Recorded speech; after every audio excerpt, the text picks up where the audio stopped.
தினமலர் நேயர்களுக்கு வணக்கம். வணக்கம். தீபாவளி முடிஞ்சாலும் முடிஞ்சது, yellow alert, orange alert, red alert அப்படின்னு தமிழ்நாட்டுடைய பல்வேறு மாவட்டங்களுக்கும் பல படிநிலைகளில் சென்னை வானிலை ஆய்வு மையம் பிரிச்சு அலர்ட்டுகளை கொடுத்துருக்குது. இந்த நேரத்தில் தயாராக இருக்கணும், எப்பேற்பட்ட பருவமழையும் எதிர்கொள்ள தயாராக அரசு இருக்குது அப்படின்னு துணை முதலமைச்சர் முதற்கொண்டு அமைச்சர் வரைக்கும் எல்லாரும் பேட்டி கொடுத்துட்டு இருக்காங்க. நம்புங்க, ஆனால் நீங்கள் பாதுகாப்பாங்க. நெல் கொள்முதல்ல மிகப்பெரிய முறைகள் நடந்திருக்கு அப்படின்னு களத்திலே போய் எடப்பாடி பழனிசாமி பார்த்திருக்காருங்க. அங்க சொல்லியிருக்காரு, பல முறைகேடுகள் கிட்டத்தட்ட எல்லா நெல்லும் முளைச்சிருச்சுங்க அப்படின்னு சொன்னா இல்லவே இல்லைங்க அப்படின்னு அமைச்சர் சக்கரபாணியும் பன்னீர்செல்வம் மறுத்திருக்காங்க.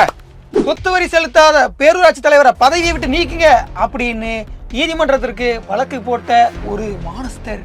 அது மட்டும் இல்ல, அவருடைய பதவியை புடுங்குற வரைக்கும் தொடர்ச்சியாக போராடிய ஒரு தன்னந்தனிநபர். மற்றொரு பக்கம் பாத்தீங்கன்னா, கடலூர்ல இருக்கக்கூடிய மற்றொரு திமுக நகர்மன்ற தலைவியினுடைய பதவி பறிபோனது நம்பிக்கையில்லா தீர்மானத்தின் காரணமாக. ரோட்ல கோட்டு போட்டு போனாலே கொண்டு போய் ஸ்டாலின் கிட்ட நிக்க வச்சு போட்டோ எடுத்துட்டு முதலீடு வாங்கிட்டோம்னு சொல்றாருங்க ஒரு அமைச்சர். அதான் அவ்வளவுமே பொய்யுங்க அப்படின்னு பத்திரிகையில கிழின்னு கிழிக்கிறாங்க. விசிக மட்டும் கூட்டணியில இருந்து வெளியே வந்துருச்சுன்னு வைங்க, இவங்க எல்லாம் என்ன பேசுவாங்க தெரியுமா அப்படின்னு ஒரு உண்மையை உடைத்திருக்கிறார் விசிக தலைவர் திருமாவளவன் அவர்கள். என்ன கேட்காம எப்படிப்பா செம்பரப்பாக்கம் ஏரியை திறந்து விட்டுன்ட்டு கொதிச்சு போனது யார் தெரியுமாங்க? சிஎம்ஓ இல்ல அமைச்சரோ கிடையாதுங்க, தமிழ்நாடு காங்கிரஸ் கமிட்டி தலைவர் செல்வ பிறந்தேங்க. ஐசியூவில் தமிழக சுகாதாரத்துறையின் அட்டைப்படம் போட்ட பிறகும் திருந்தாத தமிழக சுகாதாரத்துறை. 4 வயசு குழந்தைக்கு மருந்து கொடுக்க கூட ஆள் இல்லை என்று மருத்துவமனையில் தந்தை கதறல். இதை பத்தி இன்னைக்கு நம்ம பார்க்க போறோம். இது ஹைலைட்ஸ்.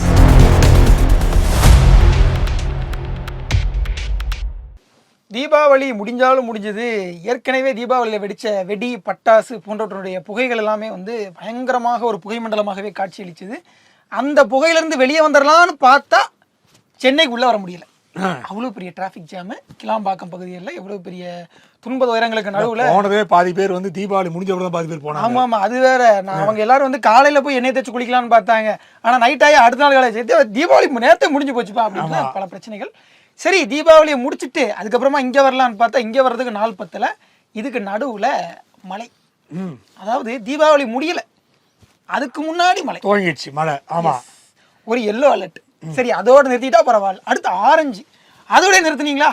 இல்லை, ரெட் அலர்ட் அப்படின்னு பல மாவட்டங்களுக்கு பிரிச்சு வானிலை ஆய்வு கொடுத்துருக்கு. ஏன் அந்த ஆமா, அதெல்லாம் பாத்தீங்கன்னா 2-3 நாட்களாவே அவங்க தொலைக்காட்சியிலேயே, அதுவும் ஆளுங்கட்சி தொலைக்காட்சியிலேயே இங்கே வெள்ளம் செல்கிறது, இங்க முட்டுக்கு மேல தண்ணீர் செல்கிறது, இங்க கடைக்குள்ள தண்ணி செல்விட்டது, வீட்டுக்குள்ளே தண்ணி இவங்களே சொல்லக்கூடிய சூழ்நிலை வந்துருச்சு இல்லையா? ஆளுங்கட்சி சேனல்களே. ஆமா, அவங்க சேனலே போட ஆரம்பிச்சிட்டாங்க நீங்களாம். ஸோ இப்படியான நிலையில ரெட் அலர்ட் விடுத்திருக்கக்கூடிய மாவட்டங்கள் எல்லாமே ரொம்ப பாதுகாப்பாக இருங்க. அடுத்த 3 நாளைக்கு நிறைய பிரச்சனைகள் இருக்கும். கனமழை வரலாம், வீட்டை விட்டு வெளியே வராதிங்க, தண்ணி உங்களை மூழ்கடிச்சிடும், இப்படி பலவிதமான அலர்ட்டுகளை கொடுத்துட்டு இருக்காங்க. ஆனாலும் அரசு என்ன சொல்லுது அப்படின்னா, எப்பேற்பட்ட பருவமழையும் எதிர்கொள்ள அரசு தயாராக இருக்கு பாத்துக்குங்க அப்படின்னு அரசு எந்திரத்தை கிரீஸு அப்படி இப்படின்னு ஏதாவது எல்லாத்தையும் போட்டு போன வருஷம் 80% தயாராகிக்குது, அதனால தண்ணி வராது, படகெல்லாம் ரெடி பண்ணுது, 7000 கோடி செலவு பண்ணுது. அரசு எந்திரத்தை கிரீஸ் எண்ணெய் எல்லாம் போட்டு பள்ளீர் தொடச்சி வச்சு வாட்டர் வாஷ் எல்லாம் பண்ணி அப்படியே பக்காவா வச்சிருக்காங்க. 4000 கோடி ரூபாய் செலவுங்க, கொஞ்சமா நெஞ்சமா. இப்ப நிறைய இடங்கள்ல தரைப்பாலங்கள் தண்ணியில மூழ்கிருச்சு. இந்த இடத்துல நிறைய மழை, இந்த இடத்துல தண்ணி ரொம்ப போகுது அப்படின்னு நிறைய குற்றச்சாட்டு வந்துட்டு இருக்கு. துணை முதலமைச்சர் உதயநிதி அவர்கள் இந்த இடத்துல களம் இறங்கிருக்காருங்க. டக்குன்னு இறங்கினாப்ல. அந்த ஏரியா போய் பார்த்தாரு. ஏரியா திறந்து விட்டீங்களா? சரி, ரைட், என்ன நடந்துட்டு இருக்கு அப்படின்னு நாராயண ஏரின்னு நினைக்கிறேன். அங்கே அந்த ஏரியா போய் பார்த்தாரு. அதற்கு பிறகு இன்னொரு இடத்துல போய் நுங்கம்பாக்கம் அங்கே போயிட்டு வார் ரூம்ல கஸ்டமர் கேர் சொல்ற பிறகு கண்ட்ரோல் ரூம் அங்கே பேசுறாப்ல. டிக்கெட் இருக்கிறதுலே இருங்க, கஸ்டமர் கேர் டிக்கெட் இருக்கிறதே இருந்தா சினிமா எடுக்கிறது அப்படிதான் இருக்கும். கன்சியூமர் அதாவது கண்ட்ரோல் ரூம்ல வார் ரூம்ல பேசியிருக்காப்ல. இப்படி பல விதங்கள்லையுமே டெஸ்டிங் 1 2 3 தண்ணி வந்துச்சா தண்ணி வச்சான்னு கேட்டார் போட்டுருக்கு. ஸோ எல்லா விதத்துலையுமே நடவடிக்கைகளை துணை முதலமைச்சர் எடுத்துட்டு இருக்காரு. இதுக்கு நடுவில் இன்னொரு அந்த மயக்கத்தில் நைட்டு தான் அவர் அந்த சோர்ந்து போய் இன்ஸ்டாகிராமில் வேற ஏதோ தட்டி வேற ஏதோ போய் பிரச்சனை எல்லாம் ஆயிடுச்சுங்க. அதை ஏன் ஞாபகப்படுத்துறீங்க? நிஜம்லாம் புண்ணா கிடக்குங்க. இப்ப என்னன்னா, இந்த பிரச்சனை நடுவில் அமைச்சர் மா சுப்பிரமணியம் அவர்கள் வெற்ற அமைச்சர் அல்லவா, ஏதாவது இந்த மாநகராட்சி குடிநீர் மரணங்களுக்கு கூட எந்த விதத்தையுமே பொறுப்பேற்றுக் கொள்ளாத, மாநகராட்சி குடிநீர் ரொம்ப தூய்மையா இருக்குன்னு சொல்லக்கூடிய தூய்மையான அமைச்சர் அவர் சொல்லியிருக்காரு, 4-5 சென்டிமீட்டர் மழை பெஞ்சாலே சென்னையில பயங்கரமா தண்ணி வரும். ஆனா இப்போ அப்படியெல்லாம் இல்லை. 10 சென்டிமீட்டர் எப்படி 10 சென்டிமீட்டர் 10 சென்டிமீட்டர் 24 மணி நேரத்துல பெஞ்சிருக்கு. ஆனா தண்ணி எங்கேயுமே நிக்கல பாத்தீங்களா அப்படின்னு அவங்களே வந்து அவங்களே மாறு தட்டிக்கிட்டாங்க சொல்லிக்கிறாங்க. சரி, சென்னையில தண்ணி நின்றுருக்கா இல்லையா, எந்தெந்த ஏரியாவில் எவ்வளவு நின்றுருக்கு அப்படின்றத நீங்களே கமெண்ட்ல சொல்லிருங்க. ஆமா, அது இல்லாம இன்னொரு விஷயம் என்னன்னா, ஒரு வாரத்துக்கு முன்னாடி அமைச்சர் இருக்காரு பாருங்க, KN நேரு, 4000 கூட இறங்கி செலவு பண்ணிருக்கோம். தண்ணி எல்லாம் நிறுத்ததெல்லாம் ஒன்றும் பண்ண முடியாது, அதெல்லாம் வந்துட்டு தான் இருக்கும். அதுவா முடிஞ்சா போய்க்கும், இதுக்கான நீ செலவெல்லாம் கேட்காதீங்கன்ட்டாங்க. அமைச்சர்னா இப்படிதான் இருக்கணும், திறந்த புத்தகம் மாதிரி இருக்கும். எதிர்கட்சி தலைவர் எடப்பாடி பழனிசாமி அவர்கள் பல்வேறு பகுதிகளில் சுற்றுப்பயணம் மேற்கொள்ற சூழ்நிலையில இப்போ வந்து நாங்கெல்லாம் நெல்லெல்லாம் சரியான முறையில் தான் பராமரிக்கும், நாங்கெல்லாம் எவ்வளவு சிறப்பா செய்யறோம் தெரியுமா அப்படின்ட்டு திமுக சொல்கின்ற சூழ்நிலையில வேளாண் பட்ஜெட்டே போட்டிருக்கோம்ல அப்படின்னு சொல்ற சூழ்நிலையில எடப்பாடி பழனிசாமி அவர்கள் திருவாரூர் போன்ற பகுதியில் சொல்லும்போது, காட்டூர், அது மன்னார்குடி போன்ற பகுதியெல்லாம் போகும்போது விவசாயிகள் ஓன்னு அழுதுருக்காங்க. திருவாரூர் பக்கம் வர போயிட்டு திருவாரூர் பக்கம் ஓன்னு அழுதுருக்காங்க. என்னங்க பாருங்க, ரோட்ல எல்லாம் நெல் அப்படி செதறி கிடக்குதுங்க, எல்லாம் முளைச்சு போகிற சூழ்நிலை வந்திருக்கு. தண்ணீர் மழை பெய்ந்து இவ்வளவு பிரச்சனை இருக்கு. கிட்டத்தட்ட 6 லட்சம் ஏக்கர் இருக்குங்க. அதாவது நெல் இந்த ஈரப்பதம் இருந்தாதான் அதை நாங்க எடை போடுவோம் அப்படின்னு சொல்லிட்டு ஒரு கண்டிஷன்லாம் இருக்கு. அந்த ஈரப்பதத்தை விட அதிகமா இருக்குங்கிறப்போ கொஞ்சம் காய போட்டு ஈரப்பதத்தை குறைச்சுதான் போடுவாங்க, அது கொஞ்ச நாள் காய போடுவாங்க. ஆனா கொடுமை என்னன்னா, அந்த நெல்லை கூட ஒழுங்கா கொள்முதல் பண்ணாம நீங்க சொன்ன மாதிரி மூட்டைகள் எல்லாம் குடோன்ல கிடக்குது. அது இல்லாம சரியான முறையில் பராமரிக்கப்படலை. அந்த இடத்துல அந்த காப்பு பகுதி இருக்கு பாருங்க, காப்பகம், அது போன்ற இடங்கள்லாம் போய் வைக்கிறதுக்கே இல்லைங்க அப்படின்னு சொல்லப்பட்டிருக்கு. ஆனா இவங்க என்ன சொல்லியிருக்காரு தெரியுமா, நம்ம 2 அமைச்சர்கள் 5 பேர், நீ பாத்துட்டியா, உணவுத்துறை அமைச்சர், ஆமா உணவுத்துறை அமைச்சர், இன்னொரு வேளாண்மை அமைச்சர், 2 பேரும் உள்ள போந்து அவர் தலைமைச் செயலகத்துக்கு அவரும் நேரடியா அவரும் போய் அவர் ஒருத்தர் பாஞ்சா நாங்க 2 பேர் பாயுவோம்லன்னு சொல்லி, அதெல்லாம் கிடையாதுங்க. அதிமுக ஆட்சி காலத்துல நெல்லு முளைச்சு பயிரா ஒரு அடிக்கு வளர்ந்துருந்துச்சு, இங்க முளைக்கதானே ஆரம்பிச்சிருக்கு. இதெல்லாம் நீங்க ஒரு பத்தமா சொல்றீங்க. 2 நாள் தீபாவளிக்கு முன்னாடி கொஞ்சம் மழையில முளைச்சு போச்சு, அது என்ன பெரிய விஷயமா, எடுத்து நாத்து நட்டு போட்டுங்க போங்க அப்படின்னு சொல்லிருப்பாங்க போல. கடலூர்ல அந்த புவனகிரின்னு சொல்லிட்டு ஒரு பகுதிங்க, அங்க அந்த நெல் கொள்முதலுடைய வாசல்ல நாம் தமிழர் கட்சியினர் அந்த நாத்தெல்லாம் எடுத்து நட்டு விட்டுருக்காங்க. சோ இப்படியாக இந்த நெல் கொள்முதல் முறைகள் அவங்க என்ன சொல்றாங்க, நாங்கெல்லாம் திடீர்னு மழை பெய்ஞ்சிச்சு, திடீர்னு மழை, இது அரசு எதிர்பார்க்காத விஷயமா, அரசெல்லாம் எதிர்பார்த்திருக்கு. அவங்க என்ன சொல்றாங்க, அண்ணா திராவிட முன்னேற்ற கழக ஆட்சியில 600 மூட்டை தான் ஒரு நாள் கொள்முதல் ஆச்சு, எங்களுக்கு 6000 மூட்டை கொள்முதல் ஆகுது, 1.6 லட்சம் மெட்ரிக் டன், அந்த அளவுக்கு நாங்க கொள்முதல் போன வாட்டியை விட இந்த வாட்டி, அந்த ஆட்சியை விட இந்த ஆட்சியில எவ்வளவு சிறப்பா செஞ்சிருக்கோம் தெரியுமா அப்படி இவர் தலைமைச் செயலகத்தில் முழங்க, அவர் சக்கரபாணி அங்கிருந்து முழங்க, அங்க நேரடியா ஸ்பாட்டுக்கு போயிட்டாரு. என்ன அதாவது ஒரு எதிர்கட்சி தலைவர் போய் பேசுறதுலே பரபரப்பாயி அங்கங்க ஸ்பாட்டுக்கு பதில் சொல்ல ஆரம்பிச்சாங்க இவங்க. அதாவது அவர் அடிக்க, இவர் ஆட, ஒரே கூத்தா போச்சுன்னா பாத்துக்கீங்களா. இவர்களோட சூழ்நிலை இப்படி இருக்குன்னா ஏன் நீங்க மழையை எதிர்பார்க்கவில்லையா அப்படின்னு தான் விவசாயிகள் கேள்வியா இருக்கு. அதாவது நெல்லை விளைவித்த ஒவ்வொரு விவசாயிகளும் இது முளைச்சு போச்சு, இது நாங்க திரும்ப என்ன நாத்தா நடுறதுங்கிற வைத்தறிச்சலோட கூடிய கேள்வியை கேட்டிருக்காங்க. அரசு பதில் சொல்லுமா, சட்டமன்றத்தில் நாங்க ஒழுங்கா நெல் கொள்முதல் பண்ணணுமே அப்படின்னு சொன்ன அந்த சட்டமன்ற வார்த்தைகள் எல்லாம் பொய்யா, அமைச்சர் சட்டமன்றத்தில் சொன்ன வார்த்தைகள் பொய்யா அப்படிங்கிற கேள்வி வந்திருக்கு. திமுக கூட்டணி கட்சியில் மிக மிக வலிமையான கட்சி எந்த கட்சி, 234 தொகுதியிலும் எங்களுக்கு வேட்பாளர்கள் சொல்ற ஒரே கட்சி யாரு, எப்படி கேட்டு 234 தொகுதியிலுமா? ஆமா, திமுக மட்டும்தான், வேற யாருக்கு இருக்கு? எங்களுக்கு இருக்குன்னு சொல்லிட்டு காங்கிரஸ்கா இல்ல. என்னங்க நீங்க வண்டியை விட்டால முறைச்சு பாப்பேன்னு சொன்ன ஒரே ஆளுங்க அவரு திருமாவளவன். 4 தட்டு வாருங்க. கரெக்டா சொன்னீங்க. அவர்தான் இப்ப பேசியிருக்காரு மேடையில பேசும்போது, திமுக கூட்டணி கட்சியை விட்டு மட்டும், கூட்டணியை விட்டு மட்டும் நீசிகா வெளியே வந்துருச்சு வைங்களேன், ஒரு பய பேச மாட்டான், ஏன்னா நம்ம சப்ஜெக்ட் முடிஞ்சிடும் அப்படின்னு நினைக்கிறாங்க போல. ஸோ அப்படி அவர் சொல்லியிருக்காரு. ஏன்னா அவங்களுக்கெல்லாம் நாம கூட்டணி விட்டு வெளியே வரணுன்றதான் ஆசை. ஏன் அதிமுக கூட இவங்க போய் சேரல, ஏன் இவங்க பாஜகவோட போய் சேரல, ஏன் இவங்க சனாதனத்தை எதிர்க்கிறாங்க, ஏன் இவங்க சந்தானத்தை எதிர்க்கிறாங்க, இப்படி பல கேள்விகளை கேட்டிருக்காரு. ஸோ இப்படிப்பட்ட கேள்விகள் தான் அவங்கள நம்மளை பேச வைக்குது. நாம வெளியே வரணும் வெளியே வரணும் வெளியே வரணும்னு பேசுறாங்க. வெளியே வந்துட்டோம்னு வச்சுக்கோங்களேன், பேசவே மாட்டாங்க, யாரும் கண்டுக்கவே மாட்டாங்க, அனாதை குழந்தை போய் ஆயிடுவோம் அப்படின்னு அவர் நினைக்கிறாரு போட்டு.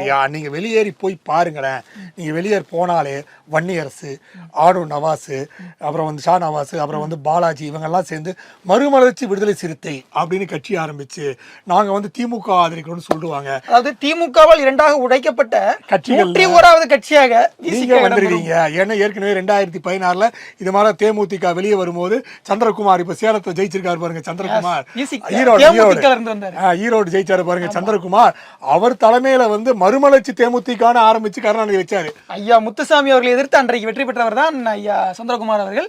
இப்ப நீங்க சொன்ன மாதிரி அண்ணன் வன்னியரசு அவர்களே அண்ணன் திருமாவை எதிர்த்து போட்டியிட்டாலும் ஆச்சரியப்படுவதற்கு இல்லை. ஆமா, எஸ், இப்படிப்பட்ட சூழலை தான் விசிகாவுடைய தலைவர் திருமாவளவன் அவர்கள் இப்படி பேசியிருக்காரு. உங்களுடைய கருத்து என்னன்ற மறக்காம கமெண்ட்ல சொல்லுங்க. விசிகா தலைவர் திருமாவளவன் சொன்னது சரியா? 15,000 கோடிங்க. என்ன 15,000 கோடி? ஐயோ, 15,000 கோடினா ஊருக்கே தெரியும். என்ன 15,000 கோடி கேட்டீங்களே? 14,000 பேருக்கு வேலை வாய்ப்பு. ஓ, முதலீடு. தொழில்துறை அமைச்சர் டிஆர் ராஜா. Foxconn company. அண்ணனுடைய டார்கெட் யாருன்னு கரெக்டா கண்டுபிடிச்சிட்டேன். ஆமா, ஃபாக்ஸ்கான் கம்பெனி. ரோட்ல ஒருத்தர் கோட்டு சூட்டு போனால கவின்னு வந்து இவரும் தொழிலதிபர் தான் அப்படின்னு சொல்லி இன்வெஸ்ட்மென்ட் கொண்டு வந்திருக்கோம். என்ன பேச்சு பேசுறீங்க? ஏங்க, இன்வெஸ்ட்மென்ட் கொண்டு வந்தா என்ன சொல்றாங்க? ஃபாக்ஸ்கான் கம்பெனில இன்வெஸ்ட்மென்ட் கொண்டு வந்தா கொரியன் கம்பெனி. நீங்க 15,000 கோடி வந்து இன்வெஸ்ட்மென்ட் கொண்டு வந்தீங்கன்னா அந்த 15,000 கோடிக்கும் அங்க ஷேர் மார்க்கெட்ல கணக்கு காட்டணும். ஏன்னா ஷேர்ல இருப்பீங்க கொரியால. ஏன்னா அந்த ஊர்ல நீங்க கண்டிப்பா ஷேர் மார்க்கெட் இன்வெஸ்ட்மெண்ட் பண்ணி தான் தருவாங்க. அப்ப சொல்லணும் கொரியன் ஷேர் மார்க்கெட் லிஸ்ட் பண்ணா இதெல்லாம் சொல்லிதான் நீங்க வந்து தமிழ்நாட்டுல 15,000 கோடி நாங்க ஒரு இன்வெஸ்ட் பண்றோம்னு சொல்லணும். அந்த இன்வெஸ்ட்மெண்ட் இல்ல. இவர் பாட்டு வந்து Stalin he's mister Robert you அப்படின்னு சொன்னா அவர் ஏஸ் அப்படின்னு சொன்னா போட்டோ எடுத்து போட்டாங்க. போட்டோ எடுத்ததுக்கு 15,000 கோடி. இது மாதிரி 15,000 கோடி 14,000 பேர் எல்லாம் வாயில அடிச்சு டகடகடன்னு தட்டி விட்டாரு. தட்டி விட்டோன்னு ஃபாக்ஸ்கான் கம்பெனி அங்க சொல்லிச்சு, இதுக்கு எங்களுக்கு சம்மந்தம் இல்லை. நாங்க ஒரு போட்டோ எடுத்தது பெரிய குத்தமா? அதுக்கு 15,000 கோடியா கேப்பீங்க? நாங்க ஏதோ கோட்டு சூட்டு போட்டு அந்த செக்ரட்டரியேட் பக்கம் போனோம்ப்பா. சரியா ஒரு வாழ்த்துலாம்னு பார்த்தா கூட வந்து போட்டோ எடுத்து நீங்க பாட்டு கதை எழுதி விட்டீங்களே. நீங்க வந்து ரெட் ஜெயின் கம்பெனி எல்லாம் வச்சிருக்கீங்க, கரெக்ட். அதுக்காக திரைக்கதை வசனம் எல்லாம் எழுதலாமான்னு கேட்டா சிகப்பு பூதம் வந்து இப்படி எல்லாம் வந்து. ஆமா, அப்போ அவங்க சொன்னாங்க அந்த தில்லு முள்ளு படத்துல வரும் தெரியுமில்ல, அவர் வந்து கலிய பெருமாள் இந்திரன், இவர் கலைய பெருமாள் சந்திரன்ங்க. அது ஒரு கம்பெனி. அதே பில்டிங்ல 8வது கம்பெனில 8வது தெருல பில்டிங்ல இருக்கிற முக்கில் இருக்கிற ஒரு கம்பெனி தான் எங்களுக்கு இன்வெஸ்ட் பண்ணிருக்கு. அதுவும் ஃபாக்ஸ்கான் தான். அதுவும் ஃபாக்ஸ்கான் பில்டிங்லங்க இருக்கு அப்படின்னு சொல்லிட்டு இவர் வந்து அதை சொல்ல, ஏன்பா பொய்யா சொல்ற நீ, ஏதோ கோட்டு சூட்டு போட்டோன்றதுக்கு பாவமா அப்படின்ற மாதிரி கேட்க ஆரம்பிச்சாங்க. ஐயா டிஆர் பால் அவர்களுடைய மகன் அப்படிங்கிறதுக்காக எல்லா பொய்யுமே சொல்லிடுவீங்களா? ஆமா, அது எப்படிங்க அந்த துணிச்சல்லாம் உங்களுக்கு வருது அப்படின்னு? ஏன்னா ஏற்கனவே நீங்க வந்து அந்த ராமர் பாலம் பிரச்சனையில வந்து சேது சமுதிர திட்டத்துல 10,000 கோடி ரூபாய் அப்பா அடிச்சாரு.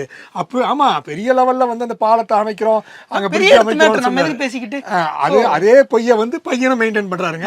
முதலீடுன்னு கொண்டு வரீங்களே, கொஞ்சமாவது அதை தமிழ்நாட்டுக்கு மக்களுக்கு பயன்படுற மாதிரி கொண்டு வாங்க. கதை எழுதி உங்களுக்கு பயன்படுத்தாதீங்கய்யா. இன்றைக்கு ஒரே நாள்ல 2 அதிர்ச்சி தரக்கூடிய சம்பவங்கள் வந்து இருக்கு. 2 திமுகவுடைய தலைவர்கள், அதாவது 1 பேரூராட்சி தலைவி, இன்னொரு நகர்மன்ற தலைவி, 2 பேருடைய பதவியுமே பறிப்பு இருக்கு. 2 பேருமே பெண்கள். திமுக பெண்களுக்கு இடம் கிடைக்கிறதே அதிசயம். ஆனா அவங்களுடைய பதவி அதை விட சாதாரணமா பறிப்பு இருக்குது. அந்த சோகத்தை எப்படி சொல்றதுன்னே தெரியல. எஸ், தென்காசி மாவட்டம் ஆலங்குளம் பேரூராட்சியினுடைய தலைவி, அவங்க பேர் பாத்தீங்கன்னா சுதா மோகன்லால், 7வது வார்டு கவுன்சிலர். அவங்க தான் வந்து தலைவியாக தேர்ந்தெடுக்கப்பட்டிருக்காங்க. அவங்க அவங்களுடைய சொத்துக்கு சரியாக சொத்து வரி கட்டல அப்படின்னு சொல்லி அவங்களுடைய மேல ஒருத்தர் வந்து கேஸ் போட்டிருக்காரு. 2022-23 ஆகிய காலகட்டத்துல ஆலங்குளம் பேரூராட்சிக்குள்ள உங்களுக்கு 8 சொத்து இருக்கு. 8 சொத்துக்கு வரி கட்டினீங்களா? ஏன் கட்டல? 8 சொத்து எப்படி வந்துச்சு? அது வேற விஷயம். அவருங்க வரி கட்டினீங்களா? ஏன் கட்டல? அப்போ அதுக்கான வரியை ஏன் கட்டல அப்படின்னு ஒருத்தர் வந்து கேஸ் போடுறாப்ல. அவங்க நினைச்சிருப்பாங்க நம்ம திமுக ஆட்சி நம்ம எதுக்கு வரியெல்லாம் கட்டணும்னு நினைச்சிருப்பாங்க. கரெக்ட். ஆனா சொத்து வரியை வந்து அவங்க தான் உயர்த்தினாங்க. உயர்த்தினாலே நம்ம தெரியல, அவங்களுக்கு கஷ்டமா காலத்துல கட்ட முடியும். ஆமா, பேரூராட்சி செயல் அலுவலர் என்ன பண்ணிருக்காருன்னா முதல்ல நோட்டிபிகேஷன் கொடுத்துருக்கேன், ஒழுங்கா கட்டிருங்க அப்படின்னு சொல்லிட்டு. இவங்க என்ன பண்ணிருக்காங்கன்னா அந்த சொத்துல ஒரே ஒரு சொத்துக்கு மட்டும் அரை ஆண்டு வரி கொடுத்துருக்காங்க. சரி, மத்த 8 சொத்துக்குமே முழு ஆண்டு வரியும் கொடுக்கல. 7 சொத்துக்கு முழு ஆண்டு வரியும் கொடுக்கல, ஒரு சொத்துக்கு மட்டும் அரை ஆண்டு வரி கொடுக்குறாங்க.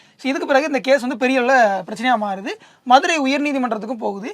அதுக்கு முன்னாடி உள்ளூராட்சி நடுவர் மன்ற அமைப்பு ஒரு அமைப்பு இருக்கு, அந்த மன்றத்துக்கும் போகுது.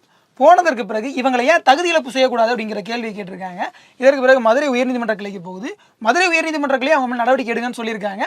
அதற்கு பிறகு நடவடிக்கை எடுக்கல. நீதிமன்ற அவமதிப்பு வழக்கு போடப்பட்டு ஒரு வழியாக கடைசி வழியாக நெருக்கடி கொடுத்து தள்ளி விட்டாங்க வெளியே. வேற வழி இல்லாம அதை பண்ணிட்டாங்க. இவங்க வந்து கொடுத்த அந்த விளக்கம் போதுமானதா இல்லைன்னு சொல்லி அவங்களுடைய பதவியை தகுதி இழப்பு செய்திருக்கிறார்கள். இன்னமும் தெரியலங்க. பாருங்க, இந்த பெண்களுக்கு மட்டும்தான் வந்து இந்த திமுக ஆட்சியில மிக துயரமான வாழ்க்கையா இருக்குன்னு நினைக்கிறேன். ஏன்னா பாத்தீங்கன்னா இந்த மேயர், மதுரை மேயர், அந்த அம்மா பெண்மணி, அவங்களுக்கும் ஒரு சென்னை மேயர் இல்லை, சென்னை மேயராவது பரவாயில்ல, மதுரை மேயரை தூக்கிட்டாங்களே, எவ்வளவு பெரிய சம்பவம். இந்திராணி. அதுக்கப்புறம் பாத்தீங்கன்னா இங்க வந்து ஒரு உள்ளாட்சி உறுப்பினர் செயினா இருக்காங்க. இது ஒரு சாதாரண விஷயம். என்ன நீங்க திமுக செயின் அறுத்தாங்க அப்படி சின்ன விஷயங்கள்லாம் சொல்லி பார்த்தாங்க. அது மாதிரி கோவில் பக்கத்தில் ஒரு பெண்மணியை வந்து எல்லாம் சேர்ந்து தூக்கிட்டாங்க ஊராட்சி தலைவர்ல இருந்து. ஸோ எல்லாமே வந்து இந்த பெண்களுக்கு மட்டும் ஏன் இந்த திமுக அரசு இப்படி கடுமையாக நடத்தக்கூடாது என்று மிகவும் வருத்தமாக ஆலங்குளம் பேரூராட்சி தலைவியினுடைய பதவி பறிபோன நேரத்திலேயே இன்னொரு துக்கமான செய்தி வந்து சேருது. ஓ கடலூர் மாவட்டம் திட்டக்குடி நகராட்சி தலைவி, அவங்க பேர் பாத்தீங்கன்னா வெண்ணிலா நினைக்கிறேன். சரி, அவங்களும் வந்து ஒரு 5வது வார்டு கவுன்சிலரா இருந்திருக்காங்க. அவங்க வந்து ஒண்ணும் இல்ல, நம்பிக்கையில்லா தீர்மானம் கொண்டு வந்திருக்காங்க. என்னமோ முறைகேடு பண்ணிட்டாங்களாம், 3 மாசத்துக்கு ஒரு தடவை நகர்மன்ற கூட்டத்தை நடத்துறாங்களாம், இதெல்லாம் ஒரு பிரச்சனை அப்படின்னு நம்பிக்கையில்லா தீர்மானத்தை கொண்டு வந்திருக்காங்க. இதுக்கு முன்னாடி பல மாநகராட்சிகளே நம்பிக்கையில்லா தீர்மானத்துல இருந்து ஈஸியா எஸ்கேப் ஆனாங்க. சங்கரங்கோயில் நகராட்சி சாதாரணமா எஸ்கேப் ஆச்சு. ஆமா, அவ்வளவு சாதாரணமா எஸ்கேப் ஆன நகராட்சிகள் எல்லாம் விட்டுட்டு திட்டக்குடி நகராட்சி மாட்டிச்சு.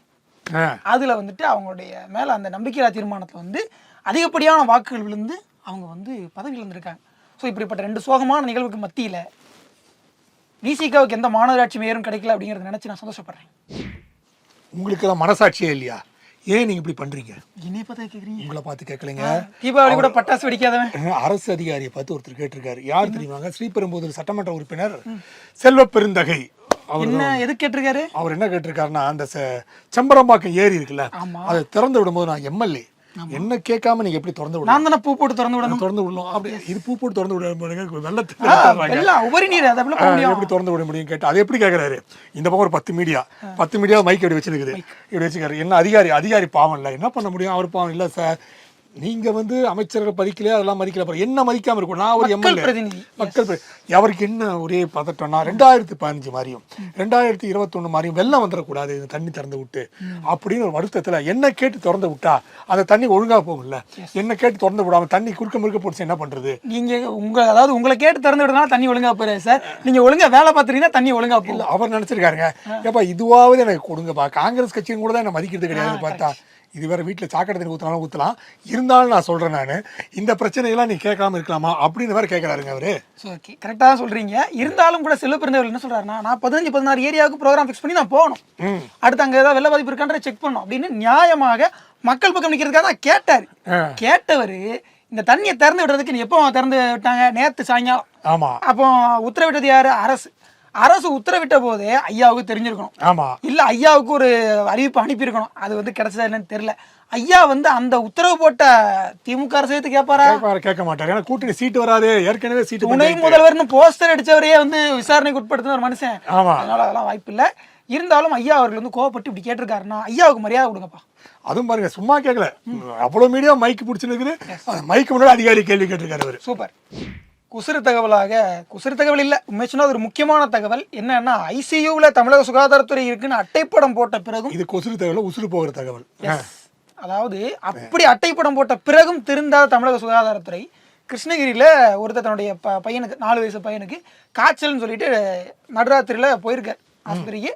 போன நேரம் மணி 2 மணி போல அங்கே வந்துட்டு மருந்து சீட்டு எழுதி கொடுத்துருக்காங்க. சீட்டு எழுதி கொடுத்த உடனே அவர் மருந்து வாங்குறதுக்காக 5 ஃப்ளோர் கீழே இறங்கி வந்துட்டார்.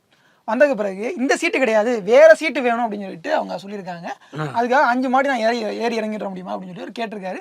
அதற்கு பிறகு மருந்து கொடுக்கறதுக்கான ஆளும் இல்லை, ஃபார்மசிஸ்ட்டும் இல்லை.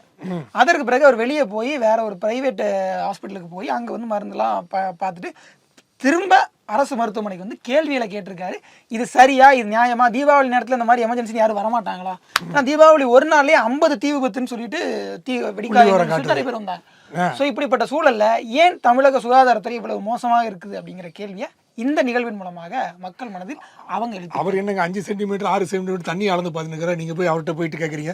அவர் போய் மேரத்தான் ஓடுவார், சென்டிமீட்டர் தண்ணி பார்க்க சொல்லுவார், இட்லி கடை படத்துக்கு ஆள் அனுப்புவார். இவ்வளவுதானே அவரோட வேலை. நல்ல டாக்டரா ஒருத்தரை வந்து நீங்க வந்து அப்பாயின்ட் பண்ணிருக்கலாம். சரி, என்னமோ இருக்கட்டும். இதே மாதிரி பல சுவாரஸ்யமான தகவலோட மீண்டும் உங்களை சந்திக்கிறோம். இது சைட்லைட்ஸ். நன்றி.